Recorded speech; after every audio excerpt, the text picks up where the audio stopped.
So, hello guys! May ituturo ako sa inyo kung paano mag-cash out sa Molly Party. Kasi, wala pang nag-review nito na naka-cash out. So, tuturo ko sa inyo. Punta lang kayo sa Me, yung sa sa bahay. Tapos, punta kayo sa agency. Yan. Pindutin nyo yung agency na yan. Tapos, dyan kayo mapupunta. Punta kayo sa My Income. Yan. Ito siya, income. Tapos, ayan, makikita nyo na dyan yung may diamond.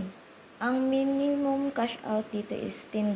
Tapos, 112,000 na diamonds ang kailangan. So, mayroon na akong 6,380 pang 2 days ko pa lang today. So, I hope nakatulong ako. Thanks!